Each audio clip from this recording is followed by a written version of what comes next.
뜨거운 이슈에 대한 여의도 정치권의 목소리를 들어보는 1번지 현장 시간입니다. 오늘은 더불어민주당 강창일 의원이 스튜디오에 나와 계십니다. 한반도 문제, 외교안보 현안, 그리고 총선까지 얘기 나눠보도록 하겠습니다. 안녕하십니까? 네, 안녕하세요.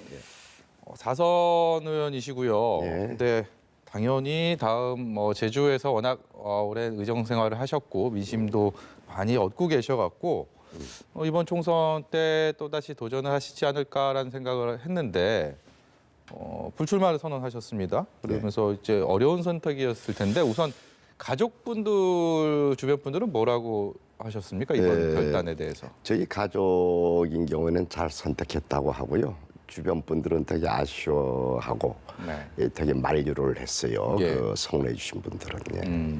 정치 개혁을 위한 불쏘시개 역할을 예. 하시겠다라고 이제 불출마 선언을 하시면서 향후 계획에 대한 그런 입장을 밝히셨습니다. 이제 정치 개혁, 우리 정치 개혁이라는 거는 정계 특위라는 게 정말 오래전부터 있었고 실제로 정치 개혁을 원하는 국민들의 목소리가 높은데 여기에 대한 불쏘시개 역할, 구체적으로 어떤 역할을 생각하고 계시는지요? 예, 정치개혁이라는 용어보다 저는 국회개혁이라고 그런 용어를 썼는데 참 범민의 한 2, 3년이었습니다. 이 20대 국회가 식물국회로 전락하면서 내가 왜 국회를 하고 있지 하는 자괴감, 그리고 참담함, 그리고 책임감, 무력감, 아주 그런 것 때문에 엄청 고민을 많이 하게 되고 내가 세비를 어떻게 받느냐. 그래서 20대 국회에 와서는 배지 한번 달아본 적이 없어요.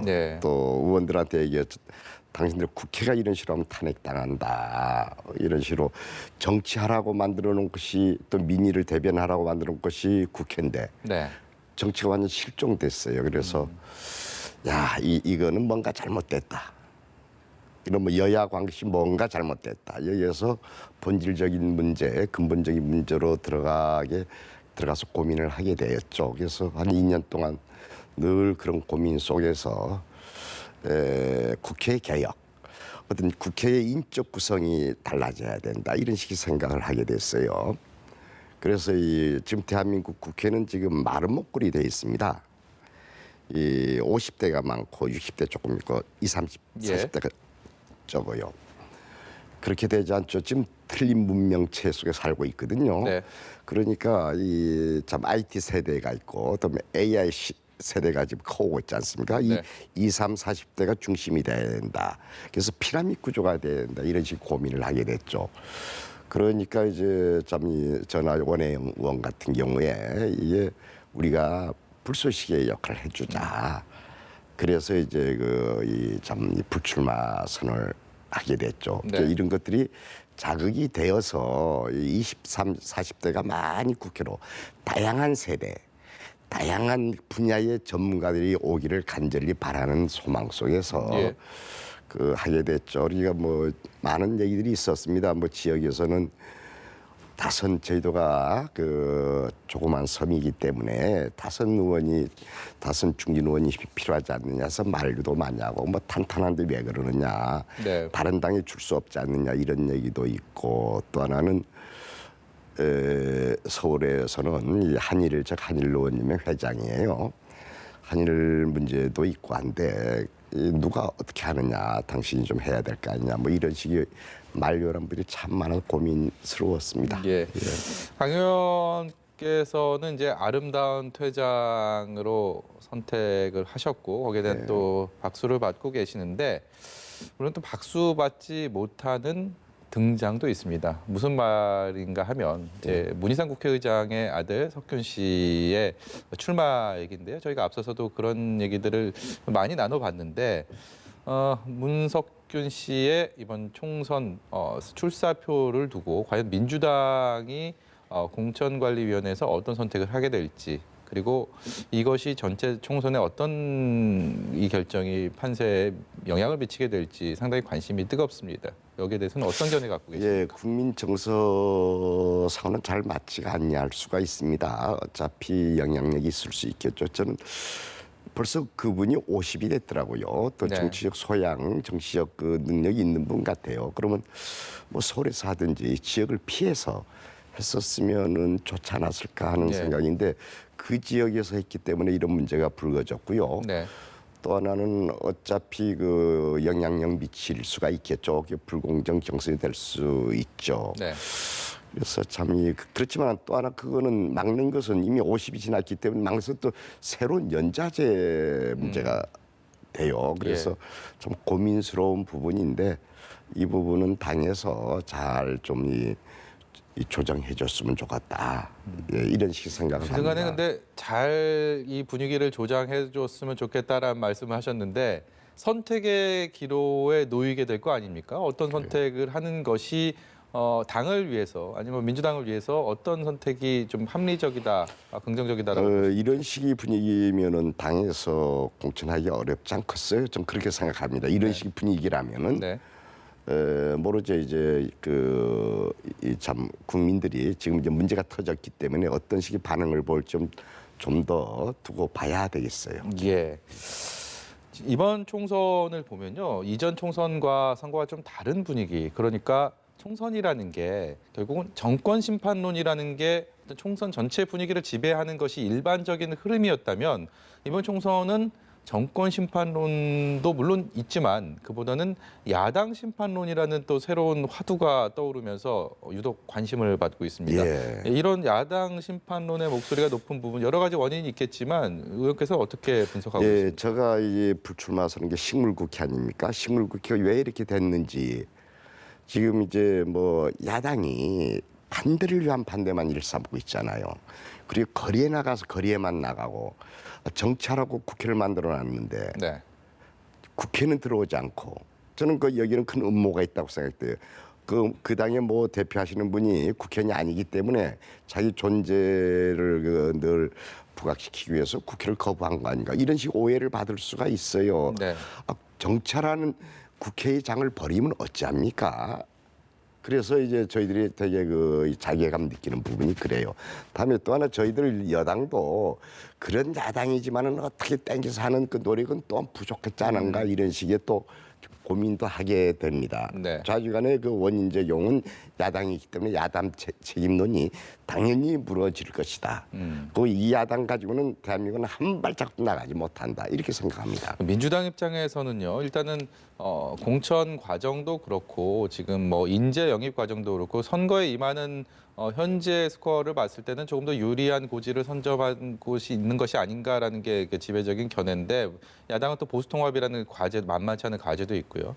그럼에도 불구하고 민주당이 지난 총선을 생각했을 때 압승을 할 것이다라는 예상을 정작 뚜껑을 열어보니까 좀 다르지 않았습니까? 이런 부분들이 민주당이 선거에 임하는 자세를 어떻게 가져야 되는지를 보여주는 또 하나의 교훈이 되지 않을까 싶은데 여기에 대해서 어떤 견해 갖고 계십니까? 일단 정치하는 사람은 언제든지 국민을 호랑이로 알고 있어야 됩니다. 자만, 오만은 금물입니다. 늘 한번 보십시오. 실제는 야당이 제대로만 됐었으면 저희들은 되게 참패하게 됩니다. 예. 이 견제 심리라는 게 있거든요. 우리 국민은 위대해가지고 늘 한쪽에 나갈 때는 견제하는데 지금 야당이 지리멸렬해서 저희들이 이제 이길 것이다 이런 전망이 나오는데 나라가 발전하기 위해서는 야당이 잘 돼야 돼요. 야당도 이게 뭡니까? 예. 전 야당이라고 생각을 하고 싶지가 않아요. 네. 호르무즈 해협에 대해서 정부가 독자 파병을 결정했다는 소식 들으셨죠? 예. 어떻게 받아들이고 계십니까? 예, 그거는 이제 우리가 작전 지역의 확대에 지나지 않습니다. 옛날 아덴만에 있던 것을 뭡니까? 호르무즈 해협조로 작전 확대이고 저는 처음부터 이 군대 해외 파병 반대하는 놈이에요. 네. 이 법안에 대해서 반대를 했어요. 예. 그렇지만은 뭐 현재 일단 된 것. 그래서 뭐 어디 야당에서 시비 건다고 그러는데 제일 좋아할 사람이 지금 야당인데 오히려 또 이 문제까지 시비 건다고 그래요. 이거는 뭐 이 국회 동의 필요 없습니다. 네.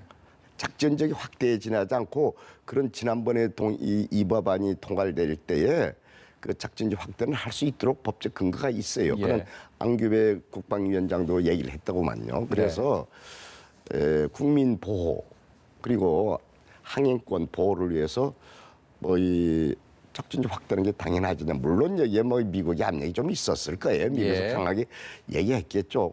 근데 뭐 우리가 주권 국가인데 미국이 하라고 해서 합니까? 우리 나름대로 뭐 논리를 가지고 이제 이렇게 하는 거니까. 네. 이런 거에 시비 걸면 안 된다 이렇게 생각을 해요. 이게 바로 이런 문제들이 그 자한당의 그 반대를 위한 반대 이런 모습의 한 단면이라고 생각합니다. 저희가 지난해 하반기에 한일 관계로 참 많은 어려움을 겪었습니다. 정치 외교적으로도 그렇고 경제적으로도 그렇고요. 강 의원께서 한일의원연맹 회장 앞서서 말씀하셨는데 그리고 다 더불어민주당 내에서 둘째가라면 서러울 네. 일본 통일자 지일파로 워낙 잘 알려져 있기 때문에 한일 관계 얘기 좀 해보겠습니다. 예, 예.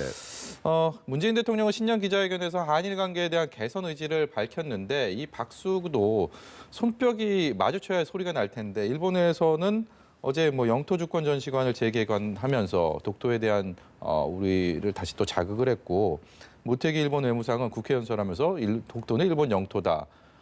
상대국의 반응이 뻔한 상황에서 의도적인 이런 행동과 발언들이 이어지고 있습니다. 한일 관계는 역시 요원하다고 보시는지요? 조금 구분해서 봐야 되겠는데 자꾸 이 싸움을 붙이려고 하지 말고 우리 아베 수상의 그 발언을 중심으로 이제 생각을 우선 해야 됩니다. 그 영토 문제까지로 넘기지 말고요. 네, 일단 이번에 그 아베 수상이 뭐 기본적 가치 공유, 전략적 이익 공유 이런 용어는 3년 만에 6년 만에 처음 나온 거거든요. 네. 그리고 한국은 중요한 이웃이다. 이렇게 했어요. 그러니까 한일 관계 풀겠다는 의지는 확고하게 확인이 된 것이거든요. 네. 그러니까 이 문제하고 그 영토 문제하고 분리시켜서 해야죠. 왜 자꾸 짬뽕 시켜서 뭐 이렇게 하느냐 이런 식의 생각이 들고요. 네. 저는 그 이번에 9일 날 일본에 갔다 왔는데 아주 확인할 수 있어요. 일본이 엄청난 피해를 보고 있습니다. 네. 일본이. 그래서 이건 전 처음부터 치킨 게임이다 이것은. 우리도 손해 보는데 당신네도 손해 볼 게 안 수출 된다. 규제에 대한 말씀이시죠? 예. 그래서 이제 처음부터 했는데 이번에 한 3, 4일 살면서 많은 정계 여로 그 주요 인사들하고 만날 수 있었는데 아주 확인할 수 있었어요. 풀겠다. 풀고 싶다.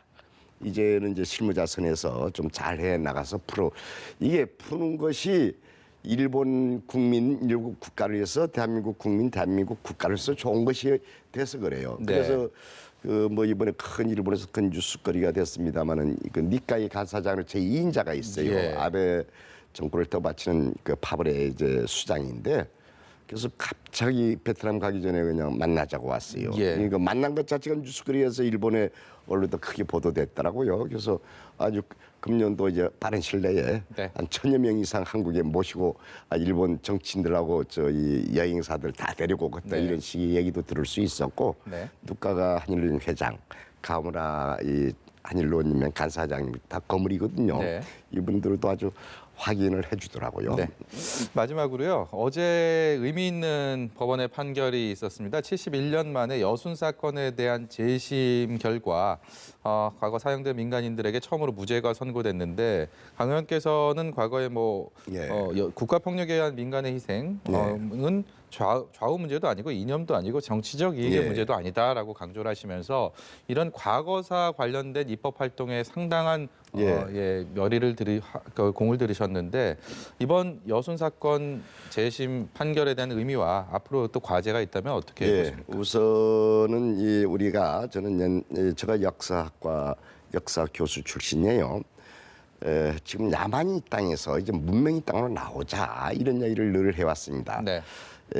미군정 시대 때의 제주 그리고 여순에서 엄청난 민간인들이 국가 공권력에서 희생을 당했어요. 야만이 시대였어요. 그 다음에 한국 전쟁 때 엄청난 사람들이 그냥 이 법적 근거 없이 불법적으로 체포, 구금, 감금 당해가지고 처형 당했어요. 네. 이제 국가도 잘못할 수가 있습니다. 그럼 잘못했으면 아는 순간 이것은 사죄해야 돼요. 예. 거기다 또 은근히 이 배보상도 해야 되는 것이거든요. 그런데 그래서 저희들은 이제 참 청춘을 다 바치다시피 해서 4.3 특별을 만들 수 있었습니다. 김대중 대통령 때 노무현 대통령 와서 사죄하고 문재인 대통령 사죄하고. 예. 그런데 이제 여순 민간인 학살 부분은 지금까지 법조차 만들지를 못했어요. 그래서 하나는 과거사 기본법이라고 하는데 진실화해법. 저 국회에 들어가자마자 진실 화해를 위한 과거사 기본법 만드는데 앞장을 썼어요. 네. 그래서 많이 이 한국 전쟁 때 희생된 부분 풀 수가 있었거든요. 그래서 이제 하다가 스톱이 됐어요. 이게 지금 법사위원회 지금 계류 중이에요. 네. 왜 안 해주는지는 모르겠어요. 네. 아주 제가 눈물 호소를 하고 있어요. 네. 다음에 4.3 특별법이 지금 행안위에 계류 중이에요. 법사위원회. 다음에 아까 여순 특별법도 지금 예. 행안위에 계류 중이에요. 그래서 자 우리 털고 지나갑시다. 네. 이제 아주 호소하는 거예요. 그래서 그리고 이번에 이제 사법부 판결이 났지 않습니까? 네. 전부 다가 그 참 몇만 되는 사람이 사법부의 판결을 기다리다 보면은 사법부가 마비됩니다. 예. 이제 특별법을 만들어서 해결해 줘야 돼요. 똑같이 어차피 국가가 책임지는 거거든요. 사법부만 의지하지 말고 하자. 제주도도 여순도 전부 이기고 있어요. 예. 그래서 이제 풀어나갑시다. 이제 좀 야만이 땅에서 문명이 땅으로 이 대한민국이 나가야 된다. 네. 이렇게 생각하고 있습니다. 예. 모쪼록 정치 개혁, 국회 개혁의 불쏘시개 역할을 건강하게 다짐처럼 잘 수행하시기를 바라면서 오늘 말씀을 여기까지 듣도록 하겠습니다. 지금까지 더불어민주당의 강창일 의원이었습니다. 고맙습니다. 감사합니다.